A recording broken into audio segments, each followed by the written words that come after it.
Assalamualaikum warahmatullahi wabarakatuh.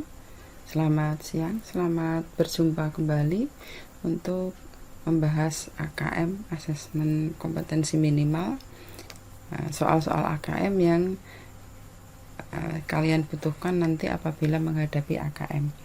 Nah, salah satu dari bentuk soal AKM adalah bagaimana kita memahami sebuah teks. Teks itu kita tahu bahwa ada teks fiksi, ada teks non-fiksi. Tentu saja bagaimana memahami teks fiksi dan teks non-fiksi itu berbeda ya. Jadi kalau memahami teks fiksi itu tentu saja nanti fiksi itu kan ada prosa, ada puisi, ada drama. Masing-masing jenis teks itu tentu saja berbeda cara memahaminya. Kemudian berikutnya ada teks non-fiksi. Teks non-fiksi itu ada teks eksplanasi, kemudian ada editorial, ada artikel, kemudian ada laporan hasil observasi, dan semua yang buku juga itu juga teks non-fiksi. Nah, pada kali ini kita akan membahas bagaimana kita memahami teks non-fiksi ya. Nah, dalam memahami teks non-fiksi itu kita perlu ada beberapa yang perlu kita pahami, yaitu yang pertama adalah mencari gagasan atau topik. Jadi untuk memahami teks non-fiksi kita harus tahu dulu apa gagasan utama atau topik dalam teks tersebut. Nah, gagasan utama atau topik dari teks tersebut itu ada yang berupa gagasan atau topik teks itu wacana keseluruhan, ada yang berupa gagasan utama atau topik dalam paragraf. Nah, kalau gagasan atau topik dari sebuah teks itu tentu saja merupakan isi dari keseluruhan teks itu. Jadi semua teks itu membahas apa, kemudian temanya apa, topiknya apa. Itu gagasan atau topik dari seluruh keseluruhan teks. Nah, ini gagasan utama juga melingkupi, dapat juga berupa gagasan utama sebuah paragraf. Jadi gagasan utama paragraf itu topik yang dijabarkan dalam paragraf tersebut. Paragraf itu menyampaikan apa, itu namanya gagasan utama. Gagasan utama sama dengan ide utama, sama dengan ide pokok ya. Nah, nanti gagasan utama ini maka akan dikandung oleh kalimat utama. Jadi kita perlu membedakan antara gagasan utama dan kalimat utama.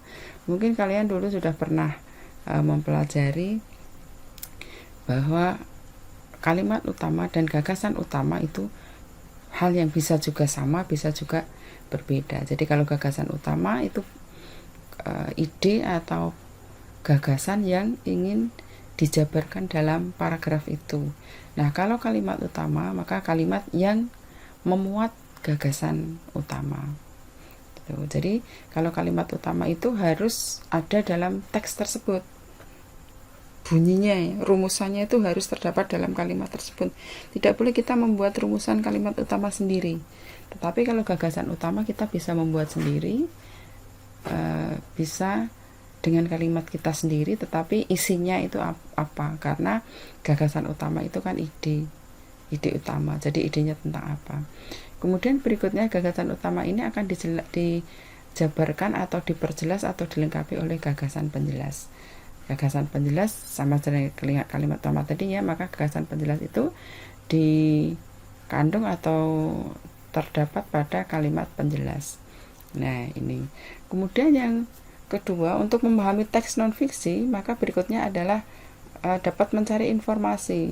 Informasi dari teks non-fiksi itu dapat berupa data. Jadi misalnya grafik, data-data itu ya. Nah, itu. Kemudian dapat berupa fakta. Fakta itu peristiwa-peristiwa yang sudah terjadi. Gitu ya, itu fakta. Ini. Ada data atau fakta itu ya, dua hal yang ada di kalimat atau di teks non-fiksi. Kemudian yang berikutnya adalah opini. Nah, teks non-fiksi itu juga ada yang memuat opini, tinggal tergantung jenis teksnya. Opini itu tentu saja pendapat-pendapat para ahli, pendapat-pendapat penulis yang dijabarkan dalam teks non-fiksi.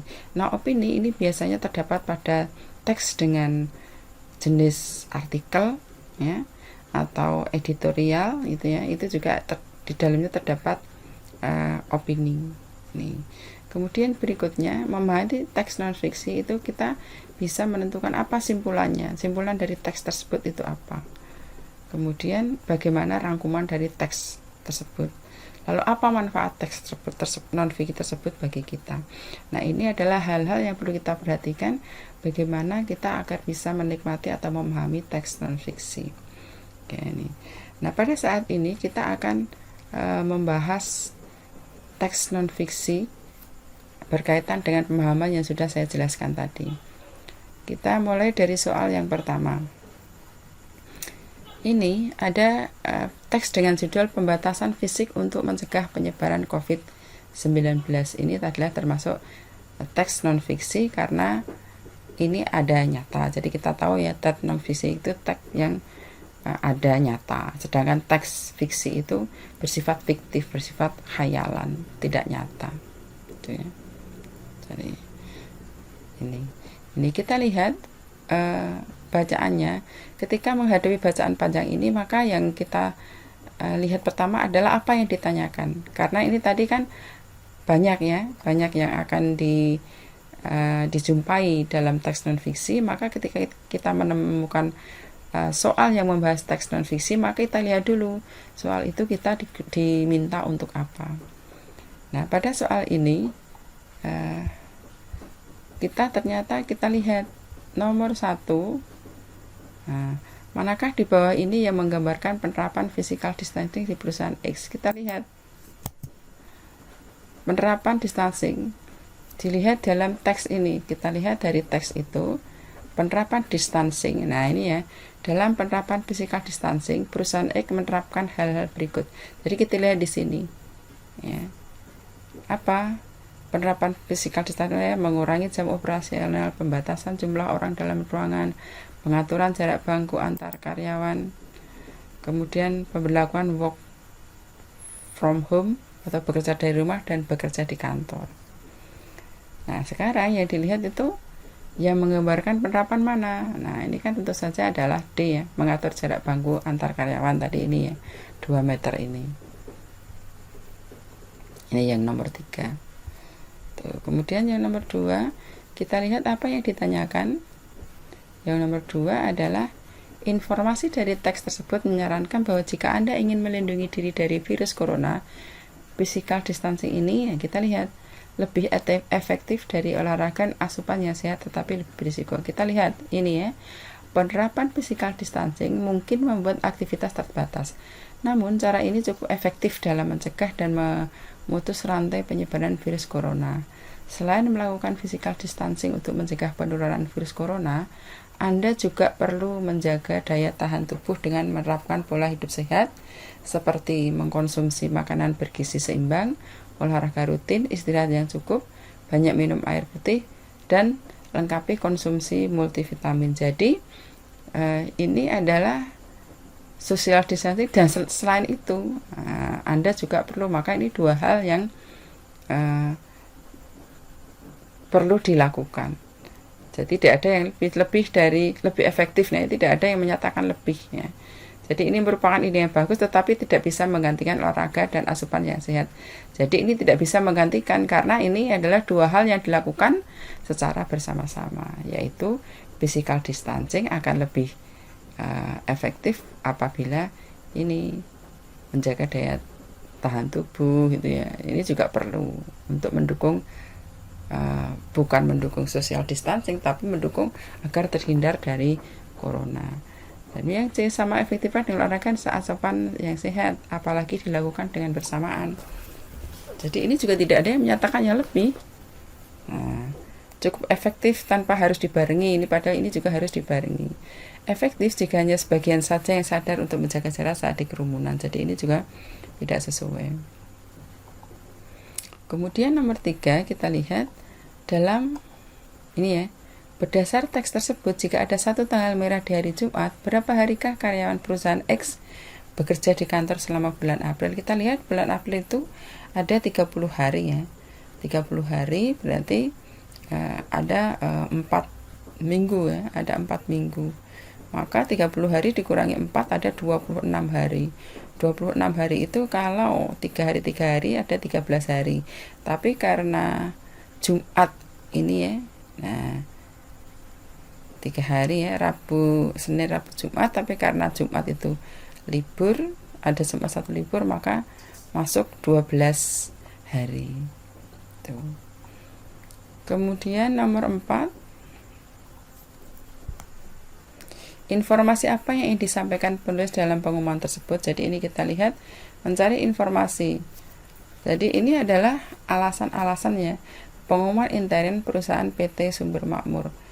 Jadi ini penjelasan, kemudian intinya adalah ini, untuk mendorong pertumbuhan PT Sumber Makmur akan melakukan pemotongan PPh terpusat bagi seluruh karyawan yang tergolong wajib pajak. Jadi intinya adalah ini, karena ini yang menyangkut dari karyawan PT Sumber Makmur. Kalau yang lain ini adalah informasi penjelasan berkaitan dengan pajak. Nah ini ya, kebijakan ini akan dimulai bulan Mei mendatang, di mana seluruh karyawan akan menerima gaji yang sudah dipotong oleh pajak penghasilan. Jadi ini semua alasan penjelasan kenapa ada pemotongan. Nah ini ya yang menyatakan bahwa Mei 2017, karena ini NPWP, fotokopi NPWP ditunggu sampai 21 Maret 2017. Berarti otomatis ini adalah Mei mendatang, itu berarti Mei 2017. Nah ini ya penetapan pemotongan honor karyawan per 1 Mei 2017. Jadi ini.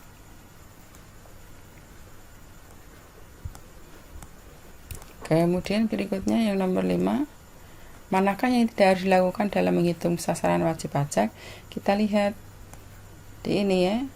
Yang harus dilakukan itu adalah ini nomor 1, hitung gaji bruto. Kemudian kalkulasikan PTKP, penghasilan tidak kena pajak ya. Kurangi dengan tunjangan biaya jabatan. Penghasilan itu gaji bruto dikurangi PTKP, dikurangi iuran jabatan. Nah, setelah gaji bersih atau neto didapatkan, Anda bisa kali dengan besaran tarif pajak yang berlaku. Jadi ini dilihat yang bukan yang tidak dilakukan itu adalah membagi gaji bersih ke 12 bulan. Jadi itu bukan membagi, tetapi justru adalah menjumlah dalam 1 tahun ya. Hitung gaji bruto dalam 1 tahun, jadi 12 bulan. Jadi bukan dibagi menjadi 12 bulan. Tuh. Kemudian nomor 6, seorang pendaftar, ini kita lihat nomor 6 ini teksnya berbeda ya. Jadi teksnya itu adalah pengumuman pendaftaran kartu prakerja gelombang 2. Itu sudah mulai dibuka. Kita lihat apa yang ditanyakan. Seorang pendaftar memiliki kesempatan mengikuti pelatihan jika, maka ini dilihat. Nah, dilihat ini ya, di sini ya. Oke. Selanjutnya akan ada tes kemampuan dasar dan motivasi. Jika dinyatakan lulus, Anda akan dihubungi dan memilih pelatihan yang ingin diikuti. Jadi, yang bisa mengikuti pelatihan itu adalah ini ya, mampu menjawab tes kemampuan dasar dan motivasi sesuai dengan ambang batas yang ditentukan. Nah ini kalau yang pendaftaran banyak sekali tarafnya ya, boleh saja. Ini cara mendaftar nih ya. Tapi siapa yang akan diterima, maka ini yang ketiga dan keempat ini. Kemudian yang ketujuh, berdasarkan informasi di atas yang berhubungan dengan prioritas, pelamar manakah yang kemungkinan besar akan lulus dan bisa mengikuti program pelatihan? Maka yang kita lihat adalah yang berhubungan dengan prioritas. Kita lihat mana tadi yang prioritas. Nah, namun saat ini kartu prakerja juga diprioritaskan untuk para pekerja dan pelaku usaha kecil yang terdampak oleh pandemi corona. Jadi kita lihat manakah pengusaha kecil yang berdampak corona. Nah ini manajer pekerja penulis, ini berarti bukan ya. Nah, Rina seorang pekerja paruh waktu, sedang kuliah. Jadi sedang kuliah dikatakan di sini syaratnya ini adalah Ini ya, program kerja tidak untuk yang sedang kuliah atau sekolah. Jadi semua orang yang berusia 18 tahun ke atas dan tidak sedang sekolah atau kuliah. Sehingga ini yakin karena masih sekolah, masih kuliah, tentu saja tidak diprioritaskan. Sedangkan ini Dua Sugeng, seorang penjaga toko bangunan pada waktu, masih berstatus pelajar, juga tidak diprioritaskan. Nina, seorang karyawan swasta yang akan segera wisuda, berarti ini juga mahasiswa, tidak diprioritaskan. Maka yang diprioritaskan adalah Waldi, yaitu berusia 25 tahun, seorang penjual makanan keliling, itu berarti pengusaha kecil yang memiliki 2 anak di rumah, itu terkena pandemi ya. Kemudian sekarang yang terakhir, yang 8, pernyataan yang tidak sesuai dengan wacana adalah, kita lihat, program Kartu Prakerja adalah program pelatihan yang dilaksanakan pemerintah untuk membantu masyarakat. Ini betul. Pendaftaran Kartu Prakerja hanya bisa dilakukan melalui situs yang sudah diberikan oleh panitia. Betul. Ada beberapa langkah yang harus diselesaikan oleh para pelamar untuk bisa menggunakan program ini. Ada ya tadi ya. Jika dinyatakan lulus, pelamar akan langsung mendapatkan uang tunai yang sudah dirancang oleh masyarakat. Pekerja swasta yang belum mendapatkan pekerjaan bisa mencoba program ini. Jadi ini semua boleh, hanya yang tidak ini, karena kalau dinyatakan lulus itu tidak mendapatkan uang tunai, tetapi di sini dilihat ya, jika dinyatakan lulus Anda akan dihubungi dan memilih pelatihan yang ingin diikuti. Jadi mengikuti pelatihan, bukan mendapatkan uang tunai. Nah ini bagaimana cara memahami teks non-fiksi. Nah ini bagi Anda yang ingin bertanya atau kurang jelas, bisa mengajukan pertanyaan lewat ini ya, lewat forum ya, bisa dituliskan pertanyaannya ya, diketik ya.